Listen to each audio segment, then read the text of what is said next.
New on Curiosity Stream. I'm James Burke. I'm going to take you on a journey through time. James Burke's visionary series returns, reimagined for our time. Now, this is all uncharted territory. The Washington Post hails Burke as one of the most intriguing minds in the Western world. The New York Times raves he careens from one great moment in history to another. Where do we want to go from here? Experience all new connections. So what's the next connection? With monthly, annual, and bundled plans, find the one that works for you at curiositystream.com. Well, how you doing this morning? You know what? I'm doing great. A little tired. Yeah, what were you doing? So I woke up. I'm catching up on some paperwork. Believe it or not, despite all the entertainment stuff, I'm finishing up a college internship.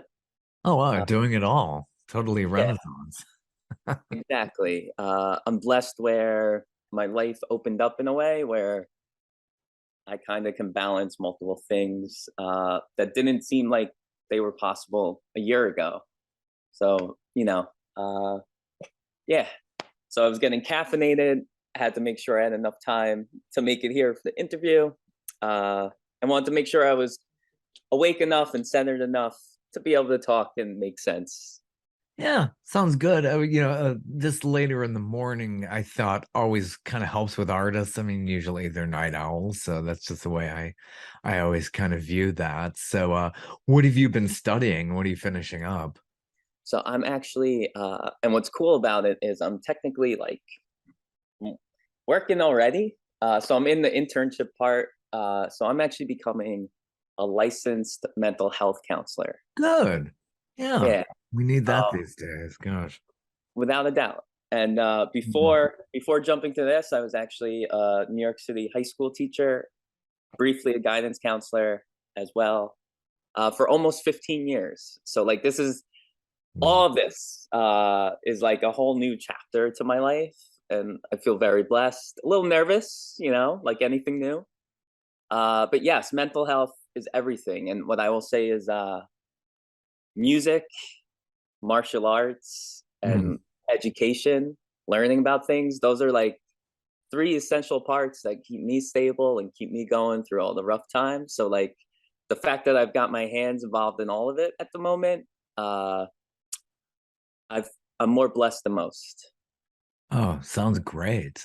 So what is the future? What would you like to do? Be a full-time counselor, a therapist in the city or thereabouts? So you know what? Here's what's interesting. It all depends on, I think, the direction that this entertainment world takes me. Let's just say for some reason, because I do the sports, doing the boxing, the MMA. I'm also working on my first actual rock album, a new sound, right? So sometimes I sit here and I'm like, what's going to happen if suddenly I do blow up? And, I'm supposed to go on a world tour.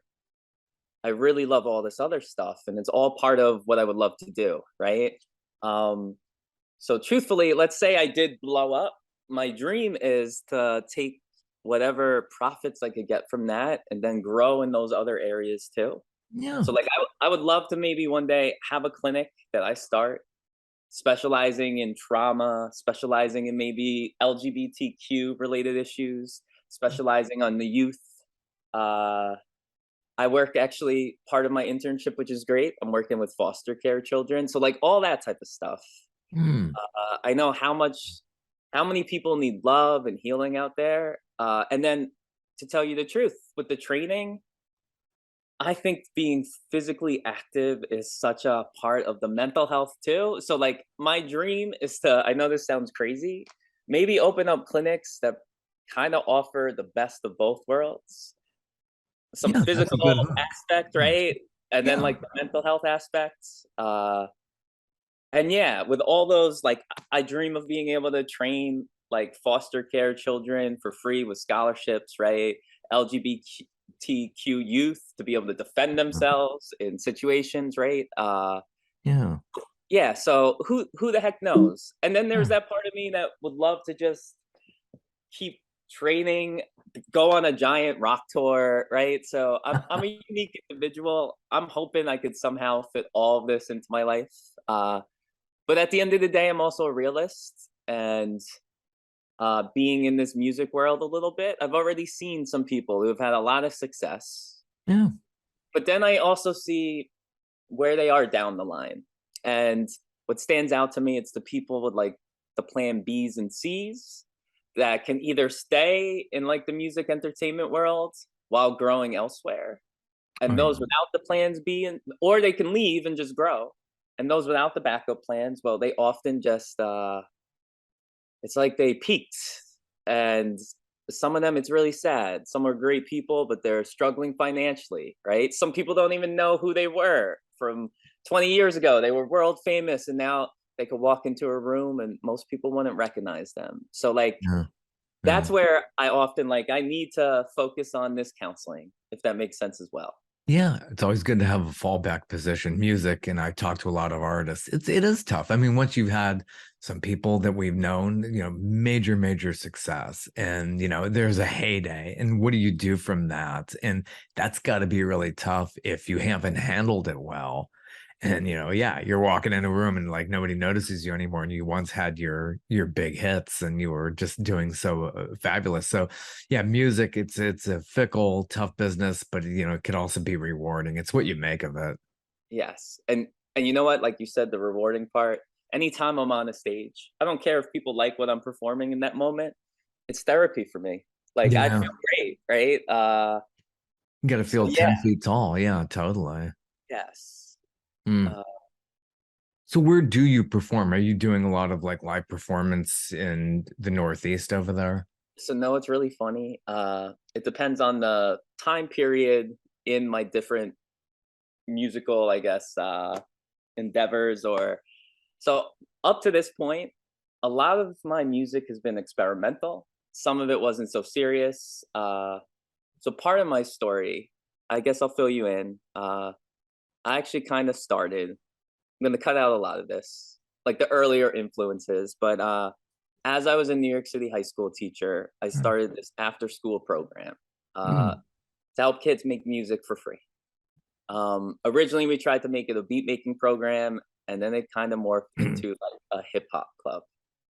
Uh, so let's just say I was always a hip hop head growing up, but I was also like a rock, metal, alternative head.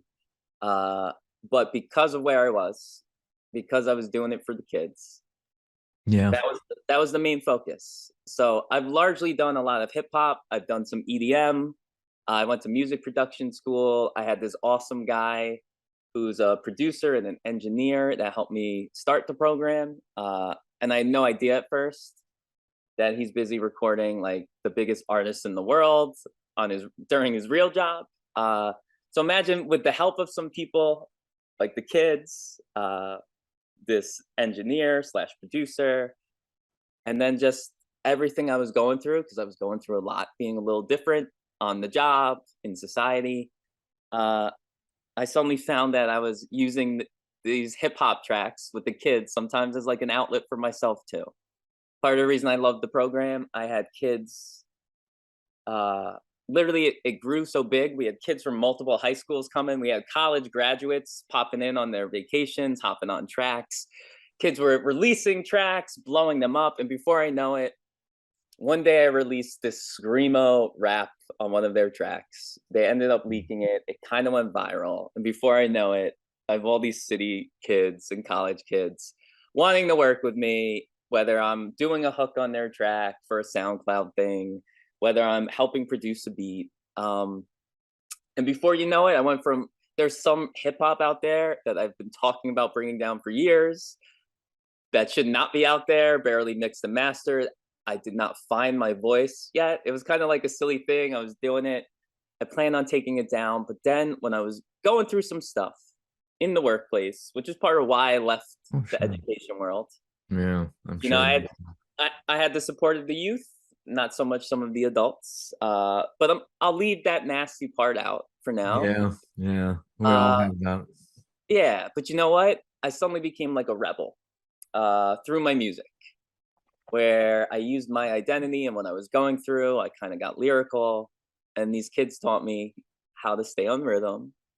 But guess what? As I was making all this music and performing in little city shows, right? Good. So it started in like the Northeast, right? Because I was teaching in New York Yeah. City. Before I know it, we're getting more attention. I'm getting silly interviews. And then I'd say a big turning point was I signed a contract to open for a controversial rapper, Takashi 69. Mm. And part of my story with the kids was when Takashi was first blowing up, I was like, yo, I kind of don't get this. He sounds almost like a rocker screaming on the mic, right? I was like, I could do that, right? And that's part of the reason why I just whipped out a growl, right? And going back to high school, my friends in bands always wanted me to be their like metal band singer, right? So let's just say I kept hearing from people like, yo, you sound like Fred Durst, right? Yeah, right. Uh, so I kind of knew that I think my voice and who I am as a person was meant for a different style. So what I ended up doing was when I got more attention, I went down to South by Southwest, performed all these shows. And what I've been doing for the last year is I've been testing out to different crowds. I was down in Miami, all this unreleased music, and it was largely screamo hip hop. And what I noticed was either people loved it or they were just like kind of shocked and blown away because it was so different, unique, yet also authentic. And coming on stage, full makeup, full glam. Uh, a lot of these people don't know me at first. They're assuming a different sound and a different voice. And I love that my aesthetic doesn't exactly match. And that's part of what blows people away. I've had people at some of these shows like come up afterwards and they're like, yo, your energy is hard to match. I've gotten round of applauses. I've also been booed off some stages. Yeah, it It, happens. Yeah, it yes, does. it's Going so on. like, but what I'll say is this. I've recently performed, opened up for DaBaby back down in Texas. Wow. And it was a new crowd. And I studied the crowd and I studied like who was really reacting to me. And it was in that moment I kind of already knew, but I was like, you know what? This is like my farewell from hip hop. And from this point on, it's going to be the sound I knew I was meant to make. So what has me really excited is I'm speaking with people, some rock legends, metal legends. I'm going to be working in early January with this awesome non-binary producer that's been Grammy nominated, worked with legends. We vibe out. There's also this leader of a famous metal band I've been talking with that kind of wants to be like a mentor for me. So like suddenly I have these people and I won't say so much, but they're like, yo, I was talking about you with so-and-so. And just imagine like a legend that I grew up admiring, Yeah. right? So here's the truth. I haven't really released much. I just dropped a new rock rap. So it's almost like, how do I put this? What I started doing, experimenting with the hip hop producers that I'm used to, we kind of made like a rap rock sound, almost Limp Bizkit-y, but enough of my own, right? And this is Snakes. Is it Snakes and Gates? Is that Yeah, the? Snakes and Gates. So this is almost like an intro, but the truth is, what's coming next is going to be more like very, very rock influenced, right? Like live instruments. We're going to keep some of that hip hop, right? And what I'm thinking of doing is my album will probably be like half rap rock and then half like rock, right? And that's what I'm really excited for because I think with the rap rock, I kind of got my sound. With the other stuff, working with these other people, they're going to bring me to a whole nother level. So yeah, I'm kind of excited to see how people react. But guess what? Going back to some of the people I make hip hop with, I remember when I first played Snakes and Gates to them, and I've been on a lot of tracks with these people, some released, some not. I remember just a lot of them were like, "That's your sound," right? Like they were being authentic. You found it, right? Like, so yeah, and you know what? I'm hoping that my sound gets unique enough that people, rather than being like, "Oh, that sounded like Fred Durst," or occasionally I've heard like, "Yo, you sound like ICP or Eminem," right?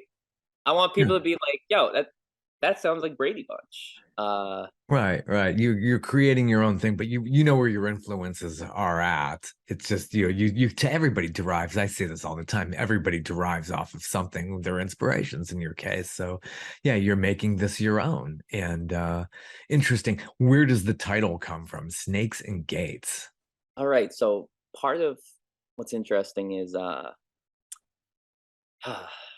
in this hip hop world, and also I'll say the music industry in general, but more so in the hip hop world, and also tied to the past that I'm not going to fully go into.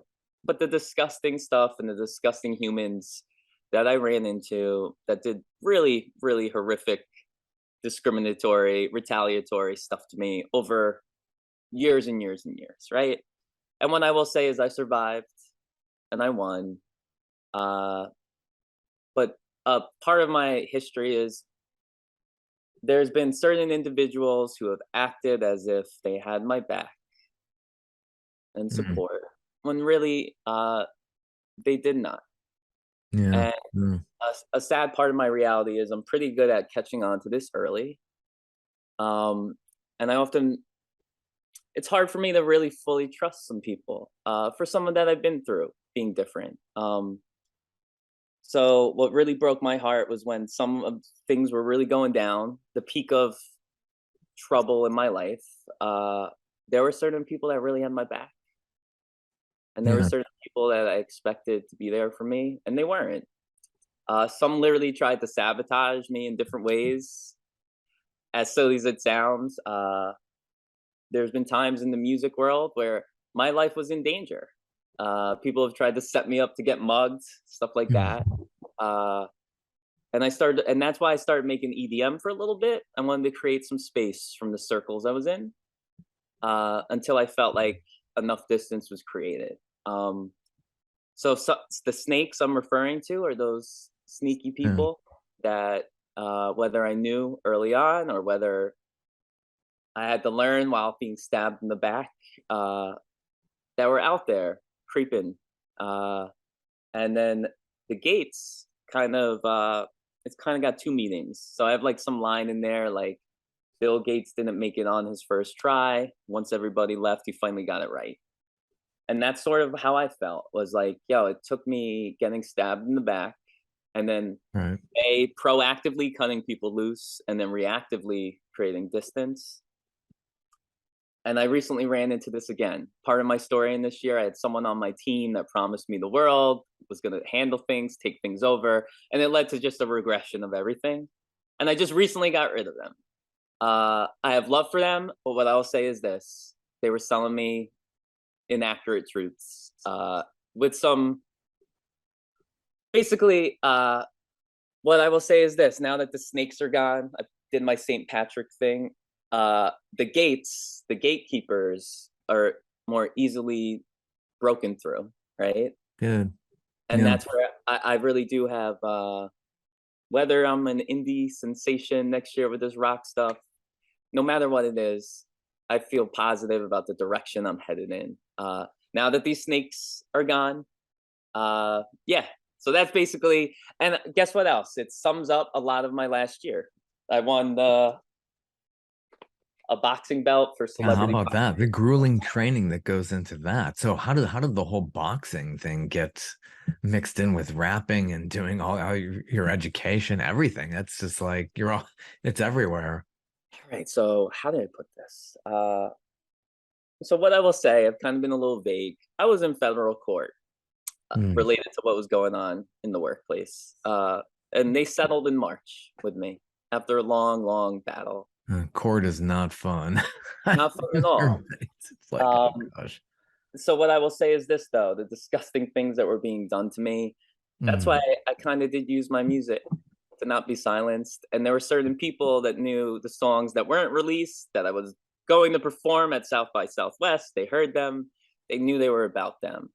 So right around that time in March, the same week where I'm being told they want to settle, I'm also being reached out to by celebrity boxing. So like the timing, that's what I mean. You get rid of some snakes, things open up a bit. So how do I put this? Suddenly I had a cleared schedule because the city was like, it's got to be immediate. You got to resign by this date, right? Which is so crazy. There's a teacher shortage, right? Yeah, there is. But guess what? I resigned and suddenly I had all the time in the world to heal a bit and focus on my passions, right? When I was younger, I was an athlete. I did some martial arts. I was a big wrestler. I did a little Brazilian jiu-jitsu, but I gave it all up because I knew the lifestyle choices that I was going to make. Because I didn't think there would be a world for someone like me.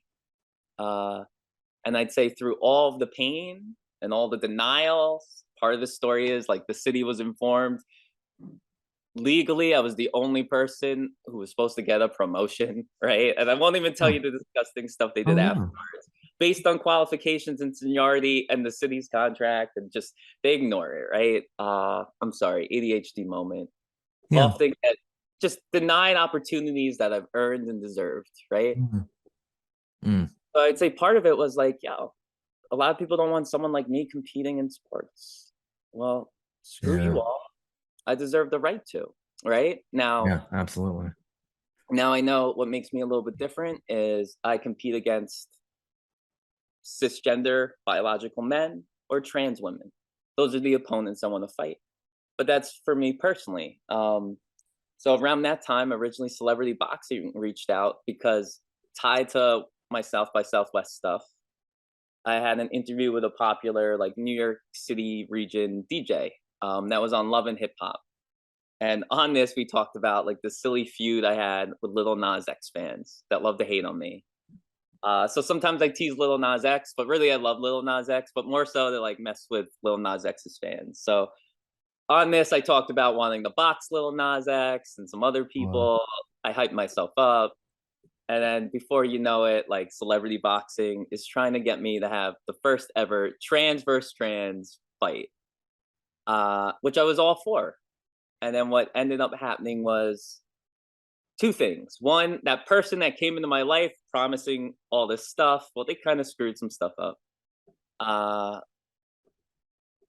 And then the other thing was we kept having the trans women that would show up, would chicken out and back out. It would either be they wanted more money, which they didn't really deserve what they wanted, I'll be honest. I've heard some of the numbers. Or B, they were scared. They chickened out, right? So imagine they ended up canceling my fight, which had me so disappointed. Caitlyn Jenner was originally gonna be the guest referee, supposedly. She backed out. But guess what? At this point, I literally had changed my physique, was training in the gym 6-7 days a week, both lifting, boxing, eventually jumped to a kickboxing gym, Muay Thai. Now I'm doing the MMA as well, right? I'm doing it all. And I just got to the point where I'm down to fight whoever would want to fight me, where it was at least fair enough, right? I'm all about matchmakers making fair matches. So imagine one of my inspirations was this Thai ladyboy, Thai fighter. Are you struggling to conceive? You have options, and at Piedmont Reproductive Endocrinology Group, we'll make sure you have the guidance and support you need. PREG is known for individualized fertility care that's unique to every patient. We take the time to provide a reassuring and empowering experience because we believe that you deserve nothing less. Let us help you on your journey to parenthood. Visit us at pregonline.com to learn more. Get the guidance and support you need at Piedmont Reproductive Endocrinology Group. Judy was boring. Hello. Then Judy discovered ChumbaCasino.com. It's my little escape. Now Judy's the life of the party. Oh, baby, mama's bringing home the bacon. Whoa, take it easy, Judy. The Chumba life is for everybody. So go to ChumbaCasino.com and play over 100 casino-style games. Join today and play for free for your chance to redeem some serious prizes. ChumbaCasino.com. No purchase necessary. Void where prohibited by law. 18 plus terms and conditions apply. See website for details. That literally has changed the world over in Thailand. They changed their laws so she could fight in a certain arena because, you know, there were certain rules, and she's been just beating the crap out of men. She gets standing ovations, and part of me was just like, yo, I would love to do that too. So Yeah. I manifested it, and then I ended up finding an opponent that was down to do it. I think he quickly regretted taking on the match because I think he thought it would be easy, and I ended up winning in October. Right. And what's really cool is it's not 100% official, but as of yesterday, I got a call from the organization that claims they have finally found an opponent, a worthy opponent that is trans. Mm. And they've trained in the past. They're actually bigger than me. I'm a little intimidated, but I'm here for the challenge. And it sounds like we might be fighting this March in the actual first ever trans versus trans fight, which would be awesome. Awesome. Yeah. So yeah. So and I'm sorry, I'm a little all over the place. I love to talk. Yeah. I have ADHD. Yeah, that's cool. That's because it's a really, really interesting story. And then how, you know, it's very unique. And being the first at doing this and getting that division championship is really incredibly impressive. Yes. So yeah, and yeah, this is, you know, I have so much fun doing it. And I really do hope I inspire young trans athletes to just go train or chase their dreams. And I understand it's controversial in certain areas, but guess what? Let's talk about it. Let's Yeah. all learn. Let's, you know, I'm here for the conversations. And what's Yeah. fascinating is, you know, it's amazing how the media doesn't want to give me, and there's other trans women fighting out there, fighting men in certain organizations, right? Yeah. The media doesn't really want to talk about it. But when someone like myself ends up fighting a cisgender female in these matches, it's all over the news. Yeah, then it becomes this political hot potato. And it has been. I'm here in Georgia. This was like in political ads, these kind of things. Yeah, then it becomes news. Right? So like at this point, you know, my belief is I hear people reference science and all that. My belief is there's not enough science out there for anyone to be like definitive, but here's the truth. When it comes to me, there was a certain time period where I had testosterone going through my veins. I have sisters. Both of them were incredible athletes, but truthfully, I would easily finish them in the fight. And that's where you know, I don't want to make anyone upset on either side, but here's the truth. I've trained for this, and when it comes to martial arts, it's all about competitors of equal background coming to meet each other. So I have heard the organization is really happy to finally get a fight with another trans fighter, because after I beat that man, they were basically telling me how hard it is to get any other guy to want to fight me anyway, just in case they lose. Right. So yeah, yeah. I'm sure. Yeah, it's that is it's a tough thing. There's a lot of nuance and there's a lot of let's have the conversation. We should. So yeah, absolutely. So you're back in the studio. You are putting together, you want a full-length album now? Yeah, so you know what? I'm still trying to decide if it's gonna be an EP or an LP. And you put out an EP before. Is that what I've come across? Please, I don't want anyone looking at that. Okay, we'll totally forget that. Yeah, Right? That's like, but it's practice, right? yes, that was the very early. Don't even want to go there, right? Yeah, once fact, you put those things out there, I mean, they're out there forever, right? And yes. in And computer land. what makes me laugh is I don't know if you know the rapper Cardi B, but like if you go listen to her mixtapes before she finally had her giant hit, is solidified as like hip hop royalty. It's like, oh my God, someone took her under their wing and taught her how to do it, right? So some people tell me to keep that stuff out there. I can't stand it. It'll all be down soon. Because I want people to just find my best stuff. if that makes Sure, sense. sure, sure. It will always be there. And you know what?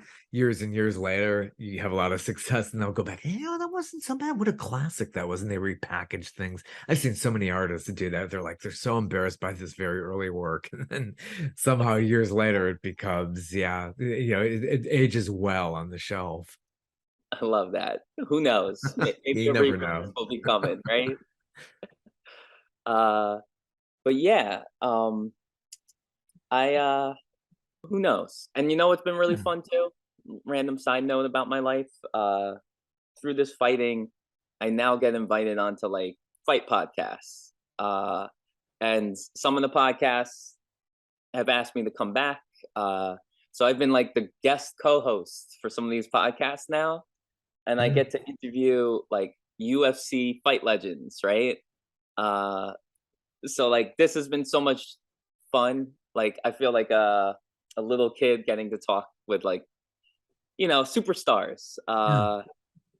So my dream is one day actually I would love to maybe have my own occasional podcast interviewing some rock legends and stuff like that too.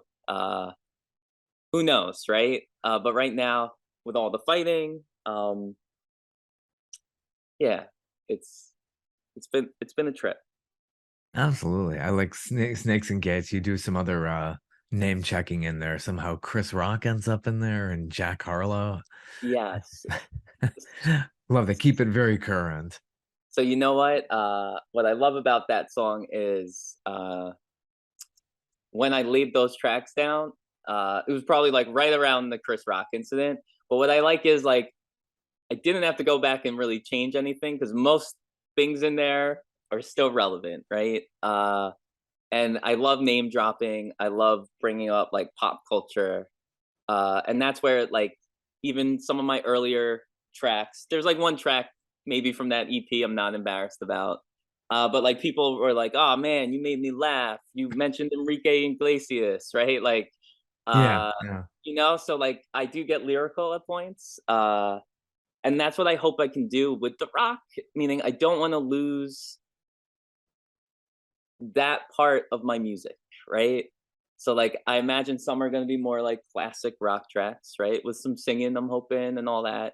But I got to keep the hip hop references and Yeah, yeah. It's all yeah. part of it. So you talk much about your childhood? I know some people would rather forget and move on. You grew up in Long Island. Yeah. I can talk all about my childhood. Uh, so I grew up in Long Island, New York. Um, Technically Huntington. Uh, Interesting area, very diverse, multiple schools, Cool. from mansions on the water in one area to wide polarizing different communities, different schools. But what made it really awesome was kind of everybody kind of meshed in a way, right? So I grew up with people from all different backgrounds, but I actually went to one of the smaller schools in the area. It was the Harborfield School District, Hmm. and I feel very blessed because I got a great education, um, which is so much. But even before that, so I'm neurodivergent. I've mentioned the ADHD, Yeah. but I also have autism, believe it or not. And when I was really young, I went to a special needs preschool. Uh, I had extreme speech issues and whatnot. I was not very social at first, was withdrawn, like classic uh, autistic symptoms. And I feel very blessed that I was able to get the help that I needed early. Yeah, And before that's you very know it, important. Yeah, yeah, absolutely. and I caught up quickly. And then there I am talking in kindergarten, right? Still got made fun of for like people thought I was from another country, accent wise, right? But guess what? Uh, there I was talking. I was actually in the preschool before I left. I was the star of the school play, which shows just Mm. how much growth I did have. Hold on one sec. I hear Yeah. an alarm going off. Let me just. Some kind of strange little alarm going on there. We'll take a little break here as we're going through this podcast, and that was a different kind of an alarm. It sounds like not a smoke alarm. We hope. No, no. An old uh an old alarm that shouldn't be going off anymore. That's set for a Sometimes we reminder. have like something on a setting, and it's like, what? I didn't want to get up today this early. I have this on my phone. It's like, no, day to sleep in. But yeah, growing up, Long Island. So that's good that you had early intervention. You had probably very good therapists and people who could work with you and get you on track. And look how far you've come, and you really face audiences, whether it's doing the boxing or doing the rapping. So I mean, that's a serious kudos to all that early intervention. Without a doubt. And you know what? I think that the autism definitely gives me some superpowers with the music. I've heard that one rumor is Eminem's on the spectrum. I don't know how true Yeah, that is, I right? wouldn't be surprised. Yeah, yeah, absolutely. You're probably more intelligent than the rest. Yeah, whatever that is. But yeah, I mean, I'm sure it's if you had to take an IQ test, it would probably be really astounding. I'm sure it would be good. So you know what's interesting? I did take IQ tests and I was thrown into a gifted program Yeah. shortly after being in the special needs school. What I will say is this though. I eventually ended up getting an IEP. I definitely have deficits. So like I have what they call like almost like spiky talent. Judy was boring. Hello. Then Judy discovered ChumbaCasino.com. It's my little escape. Now Judy's the life of the party. Oh, baby, mama's bringing home the bacon. Whoa, take it easy, Judy. The Chumba life is for everybody. So go to ChumbaCasino.com and play over 100 casino-style games. Join today and play for free for your chance to redeem some serious prizes. ChumbaCasino.com. No purchase necessary. Void where prohibited by law. 18 plus terms and conditions apply. See website for details. Some areas, yes, through the roof, supposedly gifted. Other areas, for example, the time processing part of the test, I remember like it would come back fourth percentile, which means 96% of people were performing things faster than I was. Mm. I also had some fine motor issues, but here's the truth. I feel very blessed in despite all the struggles I've had, I'm really happy with the gifts I also have. Um, and and part of this story, I think, is people on the spectrum often have special interests and passions. I think part of the reason why people didn't catch on for me so much, I was a special educator, so I worked with some people on the spectrum that were like 20 years old but obsessed with Thomas the Train still. I was lucky in the sense that my passions would not, I guess, be looked at by society as childish or odd, but it was like music, sports, right? Sure. Which is where I am today. So like I would say growing up also in Harborfields, Mariah Carey graduated from my high school. She came back and did a special live performance while I was on high school. It was on TV. Jay-Z was there. Got to meet Jay-Z. Neat, neat. So like all of that was such a inspiring moment that I was like, yo, she could do this stuff.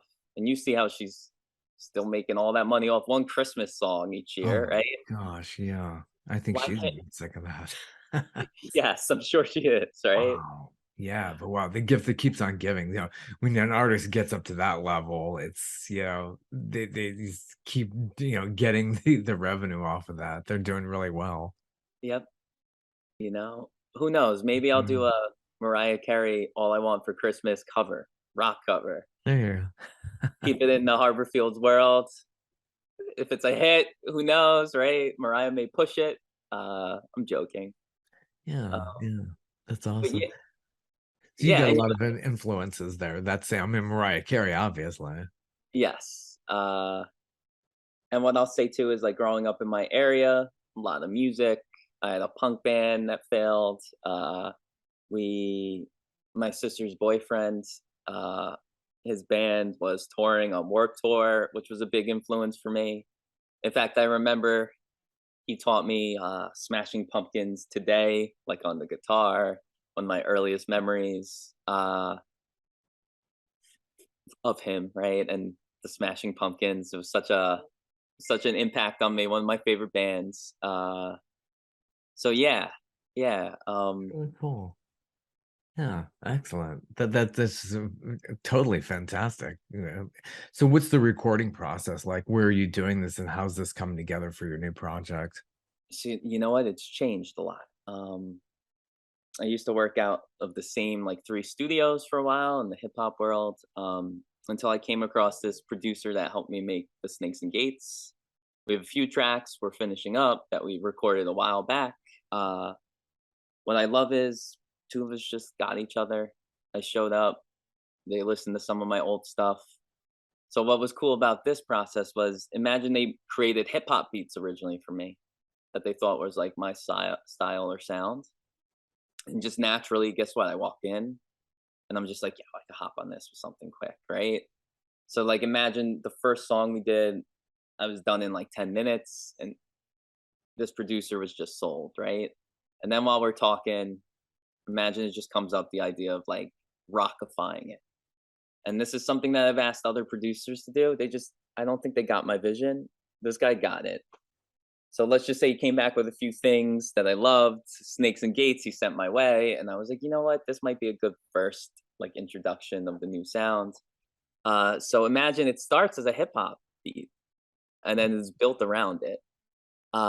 When it comes to this new stuff, I'm really intrigued with these people I'm talking to from the rock world. We've talked about starting from scratch. We've also talked about maybe recreating some of my old stuff into a rock format. I'm really curious. Yeah. I have a feeling half of it's going to be similar, where I kind of hop on hip hop beats and we build around it. But I think the rest is going to be like pure, authentic, starting from the beginning. And what's cool too is I have some people in my atmosphere that are like dying to be part of a band with me. So imagine I have multiple Good. people that are like listening to songs I have, and they're all sending me versions of what they think they could do. Uh, so like, it's really interesting. I don't know, because I'm in this. One of my biggest, two of my biggest inspirations, David Bowie and Mac Miller.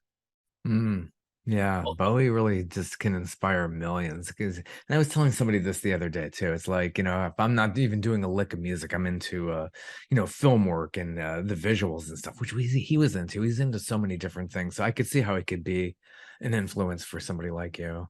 Without a doubt. I went to his exhibit in Brooklyn, like the David Bowie exhibit, and it was just like a timeline of his career, everything he Mm, did, his failed bands, who he hung out with, uh, this version of this song, da da da da, da, his creative process. And like you said, he was mm, brilliant. He was a genius. He was. I Part of me wonders if he was on the spectrum, in the sense he had his mm. passions, right? But what also stood out to me, he knew that like he would be inspired by others from other walks of life. So like he hung Yeah. out with people, whether it was like New York City drag queens, right? Right. Right. Whether Yeah. it was Yeah. these rock stars, right? Whether it was Andy Warhol, right? Yeah. Like, and kind of took it all in and made it part of who he was Yeah. too. Did you While ever keeping, see David Bowie in that movie Basquiat? Did you I have not, and I feel like such a crappy fan for saying I haven't. Oh, it's a great movie. Independent movie that came out in the 90s, and he plays Andy Warhol in it. All This right. painter Basquiat, who was in New York and just died very young, but just this brilliant artist. But he was connected with Andy Warhol, and David Bowie played him. It's like, oh, I know David Bowie must have hung out with him, and he has his own take and his own impression on him. It's a fabulous movie if you ever get to see it. But I saw David Bowie years ago. Yeah, to see him live, and it's just like So jealous. legend. So jealous. Yeah. Even just like his whole fashion, like Oh, just alone, that's a study. I could sit there for yeah. hours looking at all of his outfits from different periods. Yeah. Uh, I'm very jealous. You Yeah. know what Thankfully, I we would have the do? technology. You can. Yes, they have full hologram concerts now. I'm hearing with. Yeah. Oh my gosh. Ay, ay, ay. Yeah. But good for you. How does the play on, is this a play on your last name? Is that were you coming up with the stage name? So it's interesting. It's definitely a play on my last name, but there's a little more to it. So believe it or not, I was late to the Instagram world, which became my biggest social media platform. I used to talk garbage about it, social media, all that type of stuff. But I was actually briefly married. And that my account was at one point kind of a shared account. So we were the Brady Bunch. And let's just say a picture went viral, made the page kind of like I gained a lot of followers overnight. But it actually, ironically, it was part of the breakdown of the relationship. So before you know it, I'm single. I have this account with this handle. I started making like the silly music that I shouldn't have been releasing yet. But I also knew like I had this legal battle. So part of me was like, yo, I'm going to use this platform as a way to never be silenced. So I tried different things out. As I got better with the music, suddenly I noticed as I'm sharing unreleased stuff and my stories and stuff, things are growing. People like 6ix9ine taught me the power of marketing. So imagine my Instagram grew. And I'd say part of it too was being more non-binary. Though I'm a non-binary trans woman, which confuses people. That's a whole nother topic, right? You know, I always tell people there's kind of like two of me. There's like the aggressive masculine energy and then like the soft feminine energy. And I would say when I was making the EDM, they actually were playing some of my EDM on some radio stations down south. This is part of the problem. A lot of people love my EDM but hate the rap, and vice versa. And that's why I'm going to take stuff down, and I might release the EDM under a side project name. Interesting. But going back, basically Braydbunch is like the multiple personalities in one. That's what it's become. And my last name's Brady. So it's like, which Brady are you going to get today? I don't know. Yeah. That's very interesting. It's catchy. Always, gets us who really knew the actual Brady Bunch way back when. But yeah, that's really interesting. Well, it's been fantastic speaking with you. I really enjoyed this. Me too. I really appreciated it. And you know what? Maybe I'll be back down the line when this EP or LP's coming out. I don't know if you'd be open to it, but I had a lot of fun. Absolutely. Yeah. And I hope people just gonna spell my name quick. Braydbunch. All one word is the artist name. If you want to check me out on Instagram, SoundCloud, Spotify, Apple. The song's coming out shortly. I'm hoping it goes live by 12 on those other platforms. If not, hopefully by tomorrow. But yeah, I hope you're all ready for the next edition of Brady Bunch. And my little pup back here wanted to say thank you all too. Absolutely. Oh, sweet. What kind of dog is that? A Yorkie. Yorkie. A very overly fluffy, needs a haircut Yorkie. Oh, sweet. Very sweet. Well, best wishes to you. And we'll talk with you again one day. Without a doubt. Take care. Have a good one. Bye-bye.